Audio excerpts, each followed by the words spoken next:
Assalamualaikum warahmatullahi wabarakatuh. Salam damai sejahtera, izin bang, bagi kita semua. Shalom, Om Swastiastu, Namo Buddhaya, salam kebajikan, rahayu rahayu. Salam Pancasila. Merdeka. Horas. Pertama saya ikuti dulu undang-undang protokoler ini bang, karena saya hadir sebagai wakil ketua MPR. Saya terikat pada aturan protokoler, di mana acara-acara resmi sebagai pimpinan MPR, saya secara etika politik harus menyebut dulu tamu-tamu kehormatan. Kalau Bang Panda sudah melampaui itu karena dia sudah beyond, sudah makrifat, jadi tidak perlu lagi disebut yang hadir. Beliau 20 Februari kemarin 80 tahun. Jadi ada yang abang ke beliau, ada yang kakak, ada yang Kak Iwan ini opa ya atau papa ya? Papa masih ya, saudara sekalian. Saya menyapa dulu orang yang punya kontribusi dalam perjalanan politik saya, baik di kelompok Cipayung sebagai mantan Sekjen Gemeni maupun sebagai pengurus DPP PDI Perjuangan, karena beliau adalah senior kami semua, wartawan senior, tokoh pergerakan. Saya menyapa beliau Bang Panda Nababan, tepuk tangan untuk beliau. Kemudian mitra kerja saya di Komisi 3, yaitu Direktur Deradikalisasi Badan Nasional Penanggulangan Terorisme, Bapak Brigadir Jenderal Polisi Ahmad Nur Wahid. Ya, tepuk tangan untuk beliau. Kolega saya dari Badan Pembinaan Ideologi Pancasila, Direktur BPIP Pak Haris Heri Utomo. Kemudian Ketua Umum Perma Budi, Profesor Dr. Philip K. Wijaya. Bang Gomar Gultom belum datang ya, Ketua Umum PGI. Kemudian Sekjen Indonesia Tionghoa Chandra Jab. Ya. Kemudian The Rising Star, penggiat Pancasila, Ketua Yayasan RAP ini Iwan? Rumah Anak Pancasila, Juan Alexander Wake. Beliau ini jurnalis yang sekarang hijrah menjadi praktisi Pancasila. Kemudian tamu undangan ada Laksda TNI Purwan Suryo Wiranto, kemudian dari jajaran pimpinan kepolisian dan adik-adik pengurus kelompok Cipayung ya. Ada GMKI, PMKRI, Gemeni, HMI, PMI, pengurus PI dan semua saudara-saudara yang hadir di sini yang mohon maaf saya tidak sebutkan satu persatu, khususnya juga kepada teman-teman dari Keadilan TV Keadilan. Tadi saya sengaja mengawali sambutan saya dengan mengucapkan salam agama-agama yang hidup di Indonesia. Dan juga salam budaya. Jadi mohon maaf kepada teman-teman muslim, saya tidak mengikuti fatwa Majelis Ulama Indonesia yang mengharamkan umat Islam untuk menyampaikan salam agama-agama lain, termasuk menyampaikan salam hari-hari besar agama lain. Karena bagi saya dalam keyakinan akidah sebagai seorang muslim, pada saat saya menyampaikan shalom, namo buddhaya, Om Swastiastu, atau saya mengucapkan selamat Natal kepada Bang Panda, selamat Hari Raya Waisak dan lain-lain, saya dalam hati saya Bang Panda, itu tidak sedang mengkompromikan, apalagi mentoleransikan akidah Islam saya. Tidak, niat saya adalah menjaga, mengukuhkan persaudaraan kebangsaan Indonesia yang kita sudah yakini sebagai satu bangsa yang ditakdirkan berbhinneka tunggal ika. Mengapa demikian? Saya memegang hadis Rasulullah SAW yang diriwayatkan Bukhari Muslim. Di sana dikatakan innamal a'malu biniyat, bahwa sesungguhnya setiap perbuatan umat manusia itu tergantung niatnya. Lalu saya bilang selamat Natal kepada Bang Panda, saya tidak sedang mengkompromikan akidah Islam saya kok. Bang Panda mengucapkan Baskara selamat memperingati Maulid Nabi, Isra Mi'raj, Hari Raya Idul Fitri. Beliau juga tidak sedang mengkompromikan akidah Kristennya. Karena yang sedang kami lakukan adalah bukan mengkompromikan akidah agama kita masing-masing, mentoleransikan keyakinan agama kita masing-masing, tapi kita sedang menjalankan, memperkukuh kehidupan kebangsaan kita yang Tuhan telah takdirkan bangsa Indonesia bangsa yang majemuk. Jadi oleh karena itu, sebagai seorang nasionalis religius, apalagi nasionalis Soekarnois, bagi saya, wajib hukumnya bagi saya untuk menghormati semua agama-agama yang hidup di Indonesia ini, termasuk para aliran kepercayaan yang hidup di bumi Indonesia ini. Yang pertama. Yang kedua, saya hadir di sini selain tanggung jawab saya sebagai pimpinan MPR RI, yang salah satu programnya adalah menjalankan sosialisasi 4 pilar MPR RI. Tetapi lebih penting dari itu juga adalah dalam rangka saya menghormati senior saya. Karena beberapa hari lalu nih, Yohan, papam ini menghubungi saya. Baskara, Keadilan TV mau bikin kegiatan, memperingati kelahiran Bung Karno, katanya. Kau bisa datang tidak? Begitu. Oh, siap bang, bagi saya perintah senior itu cuma ada 2 ayat. Ayat pertama, perintah senior tidak pernah salah dan harus dipatuhi. Ayat kedua, kalau perintah senior salah itu kembali ke ayat 1, maka harus dilaksanakan begitu. Jadi teman-teman sekalian, 2 hal yang kita lakukan di sini. Sosialisasi 4 pilar MPR RI itu adalah digagas oleh sahabat beliau yang dulu sama-sama satu penjara, ya, dengan Bang Taufik Kemas, almarhum Haji Muhammad Taufik Kemas. Beliaulah yang melahirkan kembali kegiatan mensosialisasikan Pancasila. Setelah Bang Panda dan generasi anggota MPR tahun 99 sampai tahun 2002, ya, di tahun 98 Pak Harto jatuh, tahun yang sama MPR yang mengangkat Pak Harto untuk menjadi presiden ke-7 kalinya mencabut TAP MPR nomor 2 tahun 78 tentang P4. Dulu zaman generasi kolonial seperti saya nih adik-adik sekalian, itu masuk kuliah tingkat 1 wajib ikut penataran 8 jam. Bang Panda nggak tahu generasi itu mungkin panitia pembina jiwa revolusi ya. Tapi kami yang tahun 80-an ini wajib mengikuti penataran P4. Ketika Pak Harto jatuh, karena dianggap P4 ini adalah produknya Orde Baru, MPR yang mengangkat Pak Harto sebagai presiden ke-7 kalinya, langsung mencabut TAP 278 tentang P4. Setahun kemudian, lembaga BP7-nya itu dibubarkan oleh Pak Habibie. Badan Penyelenggara Pembina Pendidikan Pedoman Penghayatan Pengamalan Pancasila, BP7, dibubarkan. Sejak saat itu, negara tidak lagi hadir, jangankan membangun mental ideologi bangsanya, mensosialisasikan Pancasila pun sudah tidak mau. Maka sejak era itu ditambah di tahun 2003, Undang-Undang Sisdiknas, Sistem Pendidikan Nasional direvisi. Mata pelajaran Pancasila yang zaman generasi kami mata pelajaran wajib, itu kemudian dihapuskan. Maka sejak itu sempurnalah sudah menghapuskan Pancasila dari memori kolektif bangsa Indonesia. Maka sejak saat itu digelarlah karpet merah. Karpet merah ini bukan karena partainya Bang Panda warnanya merah. Tapi istilah karpet merah itu adalah jalan tol bagi ideologi-ideologi transnasional, baik yang datang dari barat membawa paham individualisme dan liberalisme, maupun yang datang dari timur membawa paham fundamentalisme dan radikalisme agama ke tengah-tengah bangsa kita. Maka kalau kita memperhatikan survei, beberapa lembaga survei, kalau kita lihat disorientasi bangsa Indonesia, terutama generasi muda Indonesia terhadap perlawanan terhadap ideologi bangsanya sendiri, terlihat dari hasil-hasil survei ini. Di tahun 2018 ada survei dari UIN Syarif Hidayatullah. 33% guru setuju terhadap anjuran berperang mewujudkan negara agama. Kemudian survei CISFROM 2018 ada 36,5% mahasiswa kampus Islam setuju mendirikan negara khilafah, menggantikan negara kesatuan Republik Indonesia. Tahun 2018 Kemendagri merilis survei Alfara.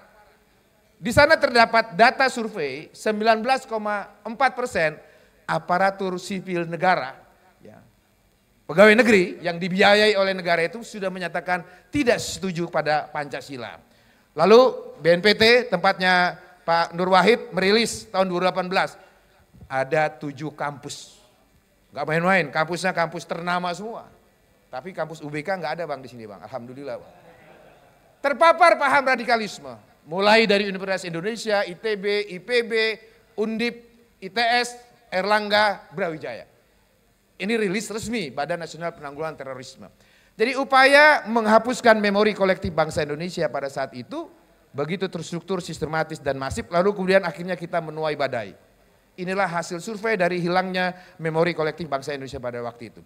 Di tengah situasi itulah sahabat Bang Panda ini, almarhum Haji Muhammad Taufik Kemas ketika menjadi ketua MPR, mengambil inisiatif daripada tidak satupun lembaga negara yang hadir, MPR sebenarnya keluar dari kitohnya sebagai lembaga tinggi negara yang wewenangnya hanya merubah undang-undang dasar dan menetapkan undang-undang dasar, melantik presiden hasil pemilihan umum, mengimpeach presiden di tengah masa jabatan, memilih presiden kembali di tengah masa jabatan, akhirnya dengan berpayung hukum pada pasal 15 huruf E ayat 1 Undang-Undang MD3, waktu itu masih nomor Undang-Undang 27 tahun 2009 Bang, yang dipakai, dikreasikan oleh almarhum Taufik Kemas bersama pimpinan MPR yang lain untuk membentuk program yang namanya program sosialisasi 4 pilar kehidupan berbangsa dan bernegara. Sejak saat itulah maka kemudian Pancasila mulai disosialisasikan kembali oleh bangsanya sendiri melalui lembaga MPR RI, dan alhamdulillah di 2017 Presiden Jokowi mengambil alih tugas sejarah dengan membentuk kembali lembaga pemerintah di bawah presiden untuk bertugas membangun mental ideologi bangsanya dengan membentuk Badan Pembinaan Ideologi Pancasila atau disingkat BPIP. Itulah teman-teman sekelumit sejarah kenapa saya berdiri di sini sebagai wakil ketua MPR bidang koordinasi sosialisasi 4 pilar, karena ada proses sejarah yang terputus pada masa itu. Dan alhamdulillah puji Tuhan saya bisa bersama teman-teman sekalian dalam rangka menjalankan tugas sejarah itu sendiri. Yang kedua, tanggal 6 Juni ini memang tanggal lahir Bung Karno. 6 Juni 1901. Kalau beliau hidup usianya 123 tahun. 123, yang rokoknya Ji Samsu pas itu, 123. Tetapi bulan Juni ini bukan hanya tanggal lahirnya Bung Karno, tetapi juga karya besar yang sudah kita peringati setiap tahunnya. Tanggal 1 Juni 1945 itu adalah hari lahirnya Pancasila. Di bulan Juni pula lah Bung Karno wafat, yaitu 21 Juni 1970. Artinya sudah 54 tahun yang lalu Bung Karno wafat dipanggil Sang Khalik. Jadi bulan Juni ini Pak Pendeta, Pak Philip, itu memang disebut sebagai bulan Bung Karno karena banyak peristiwa-peristiwa besar terjadi bagi Bung Karno dan bangsa ini. Lahirnya Bung Karno, lahirnya Pancasila, wafatnya Bung Karno, bahkan kalau mau lebih khusus lagi, besok tanggal 8 sahabat Bang Panda ini Haji Muhammad Taufik Kemas wafat pada tanggal 8 Juni. Kebetulan makanya kenapa saya minta pamit setelah acara ini, saya harus memimpin tahlilan di Tengku Umar atas permintaan Ibu Megawati Soekarno Putri yang berturut-turut mulai tahlilan lahirnya Bung Karno, kemudian besok Jumat sampai ditutup tahlilannya Pak Taufik Kemas di Tengku Umar. Dan Bang Taufik dari Kalibata sudah telepon saya, bilangin Bang sama Panda, Bas jangan sampai dia nggak datang pas tanggal 8 besok di Tengku Umar katanya. Jadi nanti mohon izin setelah ini saya pamit untuk melaksanakan tugas yang lain. Ibu Bapak sekalian yang saya hormati, jadi dengan demikian hari ini kita memperingati lahirnya Bung Karno yang ke-123, memperingati hari lahirnya Pancasila yang ke-79, tapi kalau merujuk pada Kepres 24 2016 tentang hari lahirnya Pancasila, kita baru memperingati hari lahirnya Pancasila yang ke-8. Kenapa saya sebut yang ke-8, teman-teman sekalian? Karena sebelum 1 Juni 2017 tidak ada peringatan hari lahirnya Pancasila oleh negara. Karena sebelum itu kita berdebat tentang kapan lahirnya Pancasila itu sendiri. Setiap tahun kita peringati hari proklamasi setiap 17 Agustus 1945. Kita peringati hari pahlawan setiap tanggal 10 November. Kita peringati Sumpah Pemuda setiap 28 Oktober. Bahkan yang diimport dari dunia internasional 1 Mei kita peringati sebagai hari buruh sedunia. Bahkan hari air sedunia kita peringati. Tapi hari lahir ideologi bangsa kita, hari lahir dasar negara kita baru dapat kita peringati secara resmi kenegaraan melalui protokoler 3 derajat. Protokol 3 derajat ini teman-teman sekalian, adik sekalian, dalam keputusan Presiden tentang hari-hari besar nasional yang diktumnya 3 derajat itu hanya hari proklamasi kemerdekaan. Yang pertama diktum diperingati, ya, ditetapkan ya, sebagai hari besar nasional. Yang kedua dijadikan hari libur nasional. Yang ketiga diperingati oleh pemerintah pusat dan daerah serta seluruh rakyat Indonesia. 3 diktum. 3 diktum ini hanya terdapat pada Kepres Hari Proklamasi Kemerdekaan Bangsa Indonesia dan keputusan Presiden tentang hari lahirnya Pancasila. Diktum hari-hari besar yang lain seperti Hari Konstitusi, Hari Kebangkitan Nasional, Pendidikan Nasional, rata-rata 2 diktum. Yaitu diktum ditetapkan dan diperingati. Tadi dijadikan hari libur nasional. Itulah fungsi Pancasila sebagai dasar dan ideologi negara yang harinya, momentumnya 1 derajat dengan hari kemerdekaan bangsa Indonesia. Boleh tepuk tangan?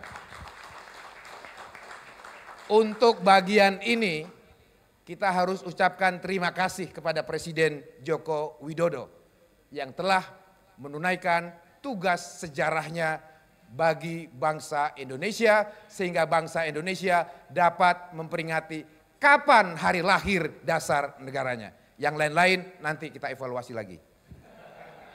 Saudara sekalian, tentu dalam memperingati hari lahirnya Pancasila ini kita tidak hanya memperingati secara seremonial belaka, upacara-upacaraan, diskusi-diskusi, seminar-seminar dan sebagainya. Tapi lebih esensial dari itu adalah kita mengambil hikmahnya. Apa yang ingin kita petik bagi bangsa Indonesia setiap memperingati hari lahirnya Pancasila ini.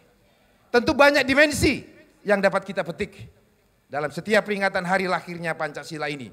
Tidak cukup dalam 1 episode sambutan yang dapat saya berikan ini. Tetapi ada hal yang patut kita tarik bersama bagi semua teman-teman, terutama generasi muda dalam kesempatan ini. Saya mengutip pidato Bung Karno di Proklamasi Kemerdekaan Bangsa Indonesia yang ia beri judul Jas Merah. Jangan sekali-kali meninggalkan sejarah. Ya. Sejarah bagi kita semua itu adalah ibarat kaca benggala. Kaca benggala ini adalah kaca besar. Dari kaca besar itu kita melihat apa yang terjadi di belakang sana. Dari kita belajar sejarah, saya tahu siapa orang tua, kakek, nenek, dan leluhur saya. Dari belajar sejarah, Bang Panda tahu siapa kakek, nenek, opung, dan seterusnya, dan seterusnya. Dari sejarah pula kita tahu bagaimana bangsa Indonesia ini terbentuk. Dari sejarah itu pula kita tahu mengapa Pancasila disepakati oleh para pendiri bangsa sebagai dasar dan ideologi bangsa Indonesia merdeka. Ideologi bagi saya adalah satu hal yang prinsipil dalam kehidupan kita. Secara individual, ideologi kita, keagamaan kita itu memandu kehidupan kita. Secara kenegaraan, ideologi negara itulah yang juga memandu bagaimana kita sebagai satu bangsa berpijak dan ke arah mana bangsa Indonesia dipandu untuk mencapai tujuannya. Itulah fungsi ideologi. Menjadi meja statis, tempat kita berpijak di mana elemen-elemen bangsa yang telah disepakati oleh para pendiri bangsa. Saya, orang Jawa beragama Islam, Bang Panda, orang Batak beragama Kristen, kita bisa duduk bersama-sama dalam satu forum dan berdiri sama tinggi dengan equality before the law yang menjadi pijakan kita bersama. Lalu kemudian setelah kita bersepakat berpijak bersama, kita melangkah bersama untuk mencapai tujuan kita bersama. Adik-adik sekalian, mempersingkat waktu sambutan singkat saya ini, yang dapat kita petik dari hari lahirnya Bung Karno yang mencetuskan Pancasila pada 1 Juni 1945 adalah bahwa ketika para pendiri bangsa berpidato di depan sidang Dokuritsu Jumbicho Sakai 29 Mei sampai 1 Juni, itu sidang pertama ketika kekuatan tentara Jepang mulai mengalami tanda-tanda kekalahan dalam perang Asia Timur Raya. Para pendiri bangsa Indonesia pada waktu itu mendesak agar tentara kolonial Jepang segera memberikan kemerdekaan bangsa Indonesia pada waktu itu. Mendesak kemerdekaan bangsa Indonesia. Akhirnya kemudian disepakati, dibentuk satu badan khusus untuk menyelidiki kemerdekaan bangsa Indonesia itu. Akhirnya dibentuklah satu badan oleh pemerintah Jepang, saya ulangi, oleh pemerintah Jepang. yang bernama Badan Penyelidik Usaha-Usaha Persiapan Kemerdekaan. Belum ada Indonesianya. Jadi kalau guru-guru kita sekolah dia bilang BPUPK, itu keliru. Yang benar adalah BPUPK, bukan BPUPKI. Karena belum ada kata Indonesianya. Ini badan bentukan Jepang, nama Jepangnya Dokuritsu Jumbi Chosakai. Mereka bersidang 2 kali, 29 Mei sampai 1 Juni. Agendanya tunggal. Membahas apa dasarnya jika Indonesia merdeka kelak. Sidang kedua 10 sampai 17 Juli. Agendanya membahas rancangan konstitusi bagi Indonesia merdeka kelak. 2 sidang BPUPKI. 29 Mei sampai 1 Juni membahas apa dasarnya jika Indonesia merdeka kelak. Dan 10 sampai 17 Juli membahas rancangan undang-undang dasar atau konstitusi bagi Indonesia merdeka. Saya masuk di sidang pertama ketika membahas apa dasarnya Indonesia merdeka kelak. Dari 60 orang dan kemudian ditambah lagi 6 orang anggota sidang BPUPK menjadi berjumlah 66 orang. Di sidang pertama ada 40 orang anggota sidang BPUPK berbicara dan menyampaikan usulannya atas pertanyaan Dr. Rajiman Wediodiningrat, Ketua Sidang Dokuritsu Jumbi Chosakai itu. Apa dasarnya jika Indonesia merdeka kelak? Dari 39 orang pembicara, Profesor Yamin bicara 2 kali Bang pada waktu itu, sehingga sebenarnya hanya 39 bukan 40 orang, pada garis besarnya mengusulkan, kalau Indonesia merdeka hendaklah berdiri menjadi negara Islam. Usulan ini disampaikan oleh tokoh-tokoh Muhammadiyah seperti Ki Bagus Hadikusumo, juga dari tokoh-tokoh Nahdlatul Ulama, ada Kiai Haji Wahid Hasim di sana. Waktu sidang itu mereka masih mengusulkan kalau Indonesia merdeka hendaknya berdiri menjadi negara Islam. Lalu pihak yang lain mengusulkan, kami tidak mau Indonesia merdeka menjadi negara Islam. Kami usulkan menjadi negara kebangsaan, nasionalis. Begitu. Jadi sejak saat itu muncullah istilah golongan kebangsaan dan istilah golongan Islam. Di tengah rai itu, Soekarno kemudian mengambil kesempatan berpidato di kesempatan terakhir. Orang yang ke-40. Di sidang terakhir tanggal 1 Juni 1945 itu, Bung Karno kemudian berpidato. Dalam pidato tanpa teks yang disampaikan kurang lebih sekitar 1 jam itu, kemudian secara garis besar Bung Karno mengambil jalan tengah. Dalam bahasa Islam disebut jalan wasatiyah. Jalan wasatiyah atas apa? Jalan tengah atas apa? Atas usulan mendirikan negara Islam dan atas usulan mendirikan negara nasionalis sekuler. Kata Soekarno, saya usulkan negara ketuhanan yang Maha Esa.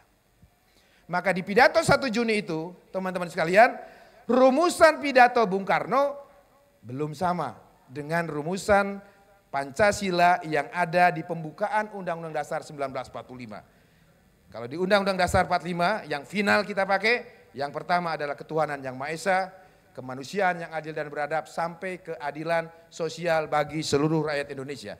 Pidato 1 Juni Bung Karno, sila yang pertama yang ia tawarkan adalah pri kebangsaan.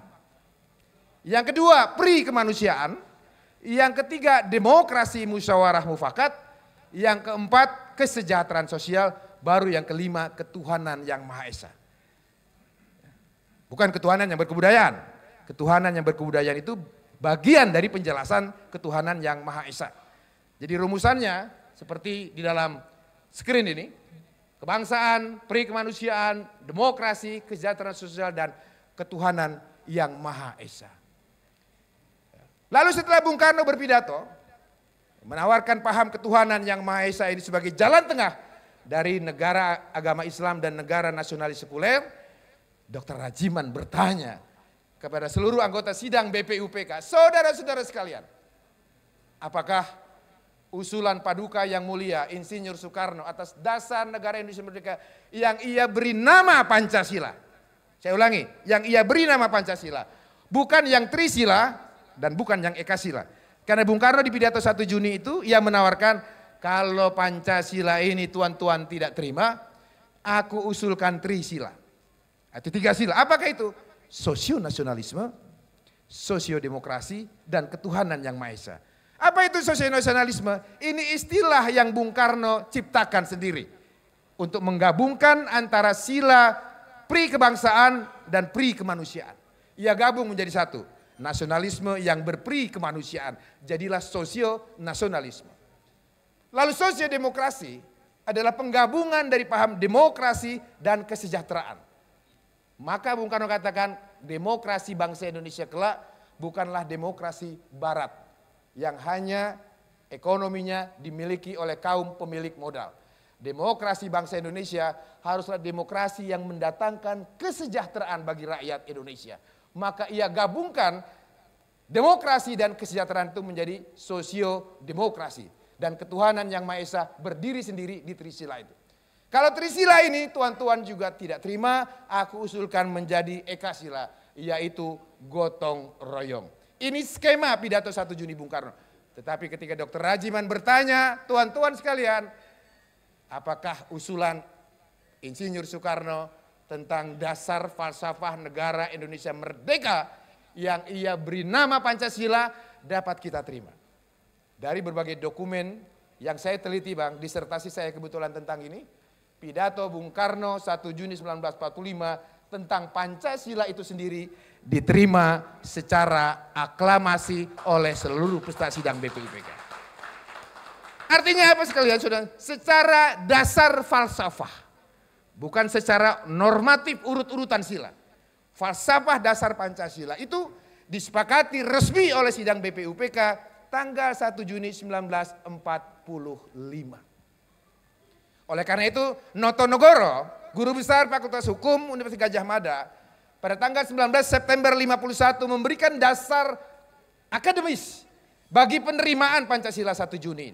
Kata Profesor Noto Nogoro, ia katakan penerimaan Pancasila 1 Juni itu bukan terletak pada urut-urutan sila Pancasila yang memang masih berbeda dengan urutan Pancasila yang ada di pembukaan Undang-Undang 45. Akan tetapi, kata Profesor Noto Nogoro, penerimaan Pancasila 1 Juni itu terletak pada makna dan pengertiannya yang bersifat tetap sebagai falsafah dasar negara Indonesia merdeka. Artinya apa?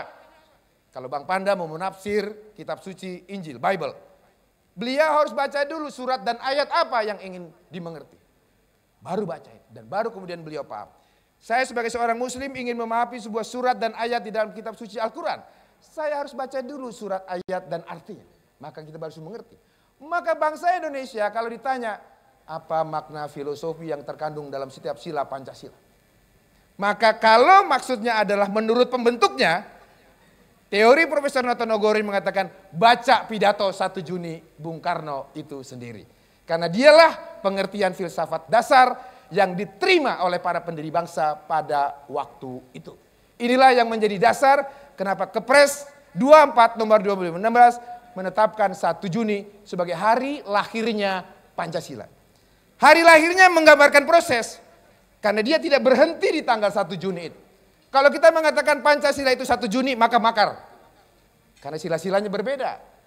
Ya, dibolak-balik. Maka kalau kita katakan Pancasila itu yang di 1 Juni, rumusan sila-silanya makar. Karena tidak sesuai yang ada di pembukaan. Maka untuk memahami utuh kita bergerak ke sejarah berikutnya. Sejarah berikutnya di tanggal 22 Mei 1945 ketika Panitia 9 merumuskan hasil-hasil sidang BPUPK itu. Ia kemudian merumuskan pembukaan Undang-Undang 45 yang disebut Jakarta Charter atau Piagam Jakarta. Di Piagam Jakarta ini rumusan Pancasila diperbaiki. Ya, redaksinya kemudian menjadi sila ketuhanan naik ke atas, tapi berubah. Bukan lagi ketuhanan yang Maha Esa, berubah menjadi ketuhanan dengan kewajiban menjalankan syariat Islam bagi pemeluk-pemeluknya. Kemudian sila yang kedua, kemanusiaan yang adil dan beradab, sampai keadilan sosial sama dengan Pancasila yang ada di pembukaan Undang-Undang 45. Tapi di sila ketuhanan yang naik dari sila kelima menjadi sila ke-1 terjadi perubahan yang sangat prinsipil. Dari usulan Soekarno ketuhanan yang Maha Esa berubah menjadi ketuhanan dengan kewajiban menjalankan syariat Islam bagi pemeluk-pemeluknya. Inilah yang disebut fakta sejarah pembentukan Pancasila oleh para pendiri bangsa di momen 22 Juni 1945 yang dikenal sebagai momentum lahirnya naskah Piagam Jakarta itu. Lalu mengapa berubah di 18 Agustus 1945? Di 18 Agustus 1945, panitia persiapan kemerdekaan Indonesia yang diketuai oleh Soekarno, pagi hari ketika mau bersidang 18 Agustus 1945, Bung Hatta sebagai wakil ketua PPKI kemudian mengambil inisiatif menemui tokoh-tokoh pendiri bangsa dari golongan Islam dan meminta beliau-beliau itu setuju agar naskah Piagam Jakarta 7 kata itu dikembalikan seperti pidato 1 Juni Bung Karno. Alasannya apa? Karena tokoh-tokoh pendiri bangsa Indonesia dari golongan agama lain yang bukan beragama Islam menyatakan keberatannya. Mengapa Indonesia merdeka? Dasar negaranya hanya memberi tempat bagi umat Islam untuk menjalankan syariat agamanya. Bagaimana kami yang Kristen, kami yang Katolik, kamu yang Hindu. Padahal 28 Oktober 1928 ikrar Sumpah Pemuda kita bersepakat membangun satu negara dengan satu prinsip, berbangsa satu bangsa Indonesia, bertanah air satu tanah air Indonesia, dan menjunjung bahasa persatuan bahasa Indonesia. Tapi mengapa ketika kita merdeka hanya umat Islam saja yang diberikan tempat menjalankan satu hari setelah proklamasi kemerdekaan 17 Agustus, adik-adik sekalian, bangsamu, bangsa kita, bangsa saya terancam pecah.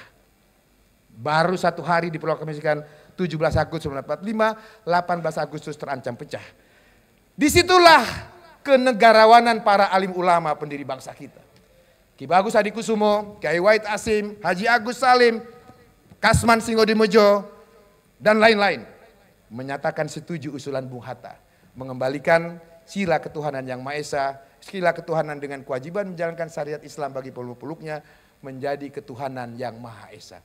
Maka di 18 Agustus itulah Pancasila resmi menjadi konsensus bangsa Indonesia dan kita pakai sebagai dasar ideologi kita sampai dengan hari ini. Maknanya adalah terakhir, negara kita yang kita pijak ini, para pendiri bangsa kita dari berbagai golongan agama telah bersepakat tidak menjadikan Indonesia sebagai negara satu agama. Negara agama apapun, agama Kristen, Katolik, Hindu, Buddha, Konghucu maupun agama Islam. Yang kita sepakati Indonesia merdeka ini adalah negara nasional religius di mana Tuhan semua umat beragama diakui dalam bingkai negara hukum Pancasila. Bung Karno dalam penjelasan 1 Juni tentang sila ketuhanan yang Maha Esa, dia mengandung pengertian bahwa tiap-tiap bangsa Indonesia bertuhan, Tuhannya sendiri. Lalu kemudian dia menjalankan perintah Tuhannya dengan cara yang leluasa, tanpa hambatan, tanpa kekangan, tanpa pembatasan dan lain sebagainya. Lalu kemudian kita menjalankan prinsip ketuhanan dengan tiada egoisme beragama. Itulah ketuhanan yang berkebudayaan. Bukan ketuhanan yang berkebudayaan itu sebagai satu sila. Ketuhanan yang berkebudayaan itu bagian dari penjelasan filosofi Bung Karno ketika menjalankan sila ketuhanan yang Maha Esa. Yang maknanya adalah tiada egoisme agama. Itulah bertuhan dengan cara yang berbudaya. Tiada egoisme agama misalnya, saya sebagai orang Islam saya yakini agama saya. Tetapi saya tidak boleh mengatakan, Bang Panda agama Anda salah, agama Anda keliru, agama Anda sesat dan sebagainya. Itu yang tidak boleh kita lakukan sebagai warga negara yang hidup dalam negara Pancasila.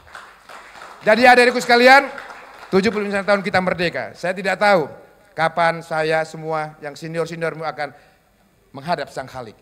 Tapi yang pasti masa depan Indonesia ada di tangan adik-adik sekalian. Kalau Indonesia mari semua tetap bersatu. Ada orang Jawa beragama Islam dan orang Batak beragama Kristen. Bisa duduk bersama, bersaudara, baku bersaudara sama sekalian. Itulah Pancasila yang menyatukan kita semuanya. Saudara sekalian, saya kira demikian sambutan yang dapat saya sampaikan dalam kesempatan ini. Saya percaya para narasumber yang lain akan lebih mencerahkan kita semua.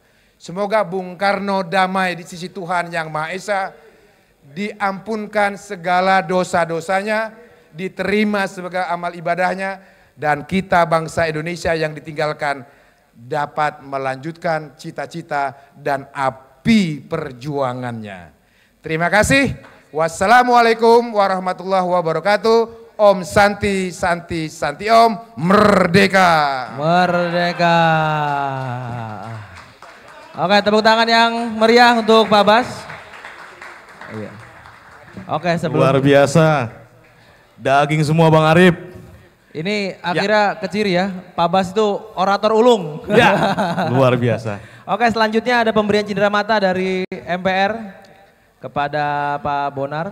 Iya. Nah, silakan di tengah boleh untuk Pemberian cindera mata dari Pak Ahmad Basara, Ketua MPR, Wakil Ketua MPR kepada Pak Penerus Bonar dari PT Mahkamah Keadilan Indonesia. Oke. Izin Terima Pak, kasih. sebentar kita. Para hadirin yang terhormat, atas tugas yang sangat begitu penting, kita izinkan Pak Basara meninggalkan ini. Terima kasih, ucapan terima kasih banyak. Oke. Izin boleh di tempat sebentar Pak untuk foto seluruh narasumber. Oh, kita panggil seluruh narasumber boleh di atas. Cik. Iya. Pak.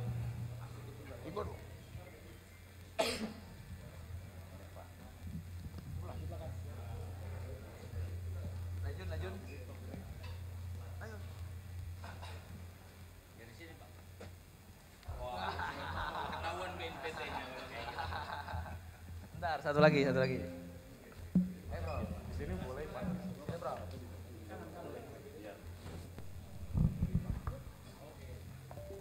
Iya, silakan diabadikan momen luar biasa ini. Oke, salam Pancasila Pak. Salam Pancasila. Oke, beri tepuk tangan meriah dong. Satu lagi katanya, bela negara katanya Pak. Bela negara. Salam bela negara. Ya, silakan diabadikan momen ini. Oke, terima kasih atas. Silakan. Iya. Oke, langsung saja boleh seluruh narasumber.